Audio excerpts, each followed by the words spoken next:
30 seconds and counting. The guidance system will go in.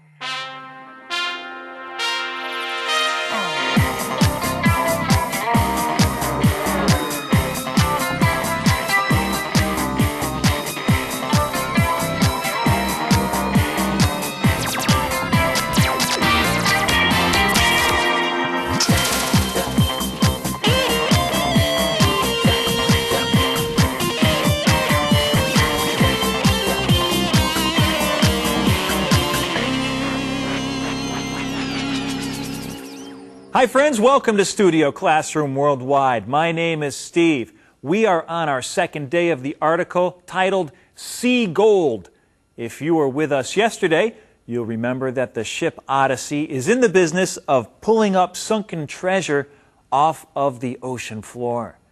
Sometimes that treasure is gold, but other times it might be various artifacts, which are often very valuable in and of themselves. One of our key words today is controversy. Controversy, as in, we shouldn't talk about this controversy here. The office rules say we can't discuss politics. Here's another word, wrangling. There has been a great deal of wrangling among the business partners over financial details.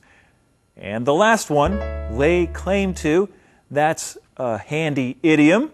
Several nations have laid claim to the oil in the Arctic.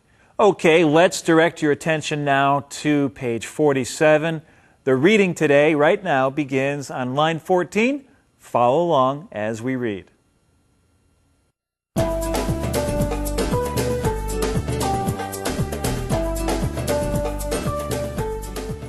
Sea gold.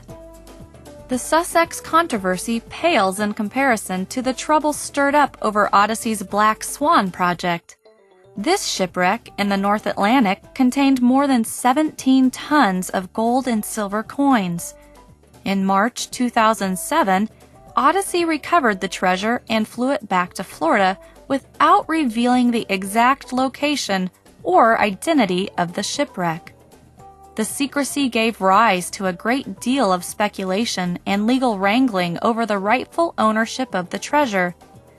The Spanish government, for example, claimed the coins were from a Spanish ship the British sank in 1804. Others thought the treasure was from the British Merchant Royal, a vessel that sank in 1641. Even Peru laid claim to the treasure, saying the treasure had originated there.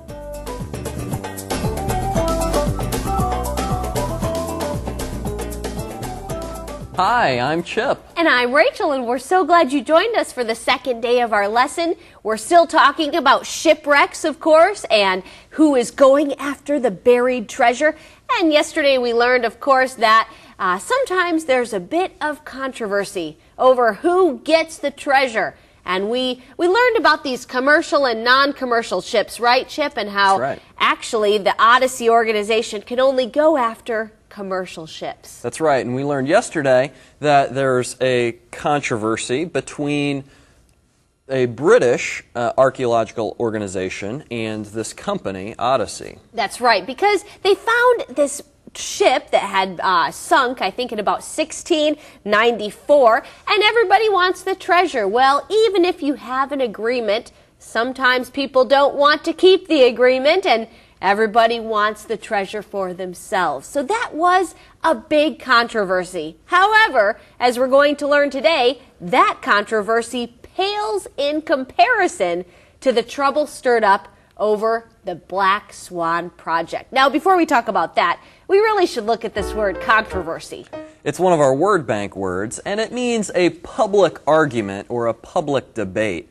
So it's very appropriate to use it here because you have an organization attacking another organization or criticizing another organization, telling the public that this isn't being handled correctly, this organization is not being responsible or not being honest, and so that's producing a public controversy. That's right. And we often also use the word controversial, and that's the adjective form. And if people are talking about a controversial subject, it's a subject that would make you almost argue with somebody because you see things very differently. So there's a lot of controversy around this particular project, the Black Swan Project. Now, let's learn a little bit about this. We learned that this shipwreck in the North Atlantic contained more than 17 tons of gold and silver coins. Let that sink in for a minute, Chip. 17 tons of gold. Do you know how big a ton is? I don't. I cannot even imagine how much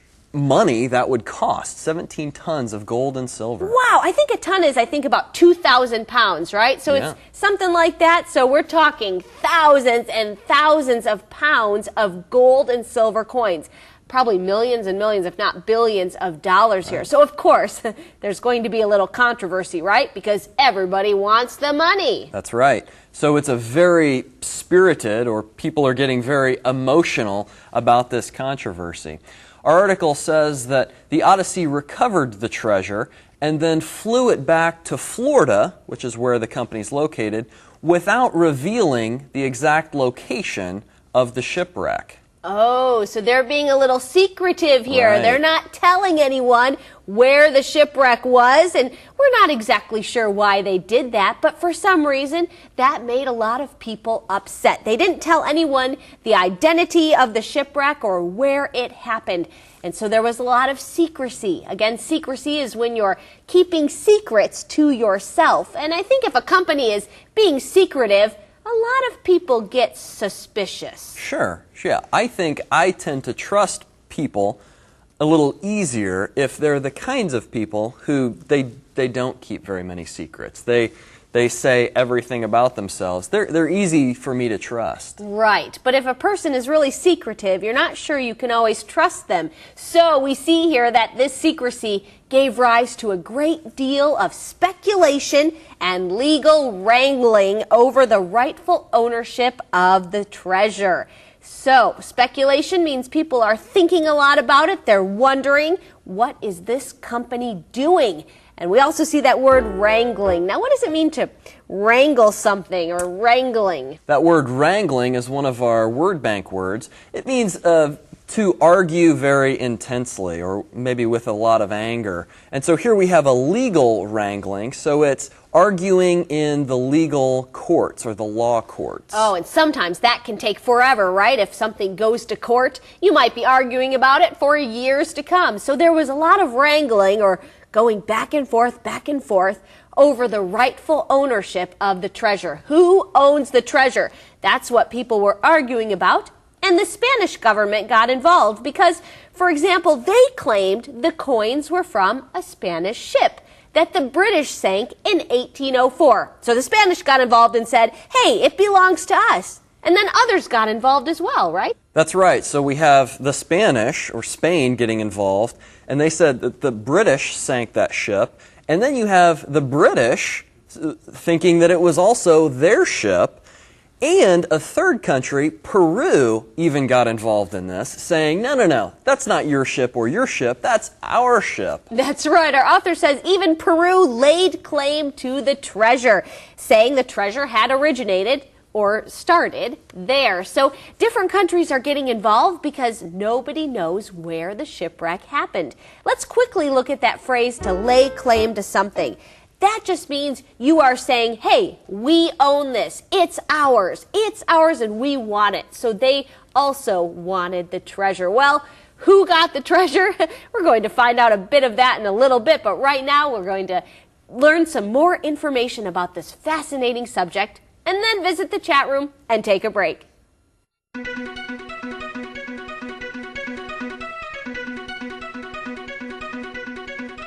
The United Nations estimates there are more than 3 million shipwrecks on the ocean floor. Why do ships sink? Sometimes it's because of the ship's poor design, which leads to instability. Ships also sink because of navigational errors, leading to collisions or running aground. Of course, bad weather is a big reason, as is warfare. Sometimes boats and ships are intentionally sunk. This is called scuttling. Hi everyone, welcome to the chat room. Today we'd like to welcome Linda back to the chat room. Hi Linda. Hi Ken. Hi everyone. It's great to be back with you all. So Ken, what should we chat about today? Let's talk about the word sank. Now that's the past tense of sink, right? Yes, it is. This is an irregular verb. Sink, sank, Sunk. right. And there are lots of different meanings to these different verb forms depending on how they're used. In our article it says the ship sank, and that just means to go down. Now I've heard someone say they are sunk, but they weren't swimming when they said it, so I didn't quite understand what they meant. Well, if someone says she is sunk, it means that she's ruined or done for.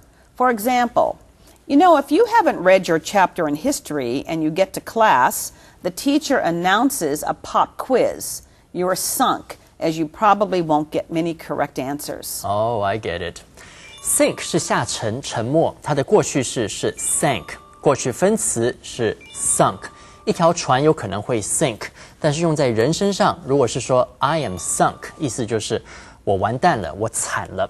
如果老师突然宣布要随堂测验，你又没有读书，你就可以用这句话 I am sunk， 我死定了。Okay, any others? Lots, but hey, have you ever had that sinking feeling? A sinking feeling? Well, for example, if you're shopping and when you go to pay, you realize you've left your wallet at home. So you can have that sinking feeling you left your wallet at home and you have no money. Okay. What about my heart sank? I've heard someone say that once. Well, that means that you had high hopes for something, but you were disappointed. For example, maybe you and your friends were looking forward to going hiking on the weekend, and you wake up Saturday morning and it's raining. You can say your heart sank because you really, really wanted to go hiking and have some fun, but you couldn't. So you were really disappointed.